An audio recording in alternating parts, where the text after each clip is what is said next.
This is Algebra 1, Semester 2, Unit 9, Section 10.2 and 10.2 Extension. Okay?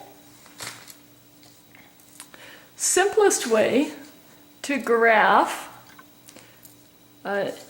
negative 2x squared plus 12x minus 7. Well, the problem is we don't have it in the HK format that we just saw in the last section. This is called standard form. Standard form. So we have to look at a couple key concepts. First thing is, if a is greater than 0, just like you saw in the HK format, if a is greater than 0, you're going to get a smile. I always think of it this way. A positive out in the front, leading coefficient positive, is a smile. Okay? We also call that a mini because it has a minimum value. So I think of Minnie Mouse, however you draw her, and she's always smiling. She's positive. I know that's a sick Minnie, but oh well. Okay, now if that a value is less than 0, then it's negative. It's a frown. When we're negative, we're frowning. And so that also has a maximum point. So I always think of max being kind of like Eeyore just rolled down in the mouth and whoa, sad. Okay? Now, in order to figure out where this parabola has the vertex or the turning point, we have to find what we call the axis of symmetry. Axis of symmetry is that line that splits the graph in half. Okay? So that axis of symmetry is real important.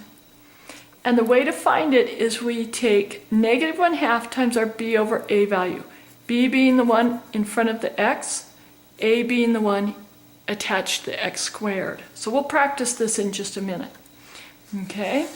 The vertex will be this point on the axis of symmetry. So your x value will be your axis of symmetry. And then you just plug in that x value and solve for your y. Okay? Your y-intercept is the c value. The c value right here. It should be that x would be 0. I don't know why I have a blank there. 0 and then the c value. Okay? So let's go up to our graph now and practice this. First thing we want to discuss, is this a mini or a max? What's a negative out front? Remember max was the negative. Okay? Now, we need to figure out the axis of symmetry. That's negative 1/2 times our b over a. Well, let's write our letters right above these. A, B, C. That a does have a negative 2. So we have negative 2 down there. The b is 12. So 12 divided by negative 2, that would be negative 6. Negative 1/2 times negative 6 would be a positive 6 over 2, which is equal to a positive 3. So with that information, we come over to positive 3, 1, 2, 3, and we can put our dashed line right down through there, and we want to mark that axis of symmetry. That way we'll know that's our midpoint.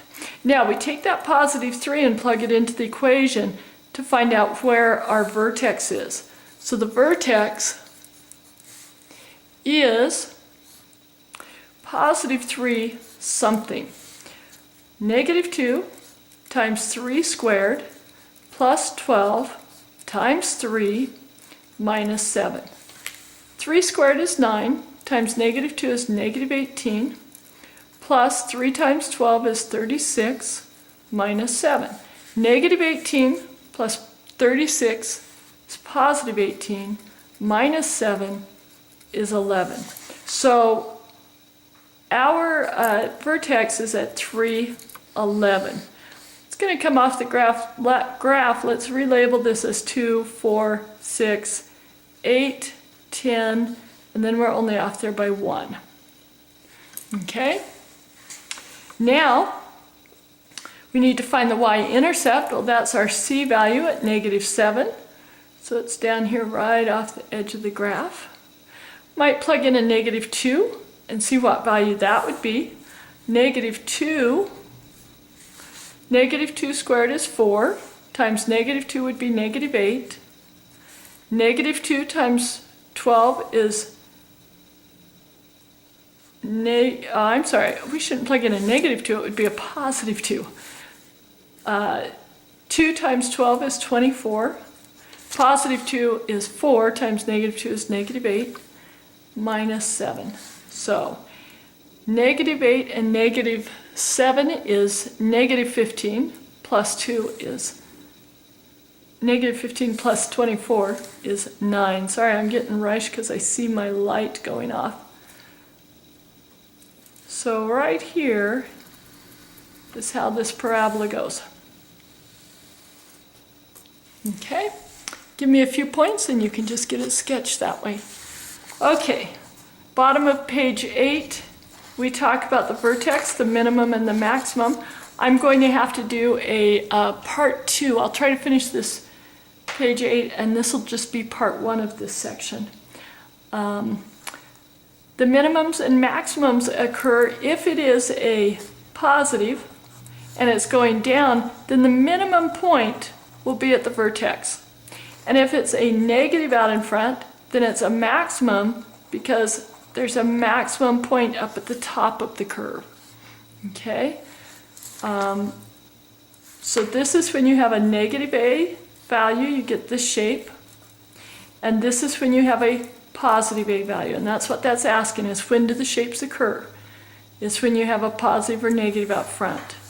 From your transformation graphs, what caused the u and which was the upside down u? Well, remember in transformations, we had y equals x squared. That was the parent graph.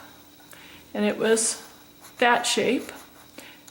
The square causes the u shape. And what was the transformation that caused it to go this way? Hopefully you remember that it was a negative x squared.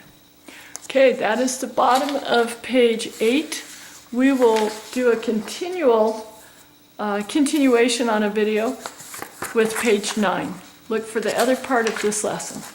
Thank you.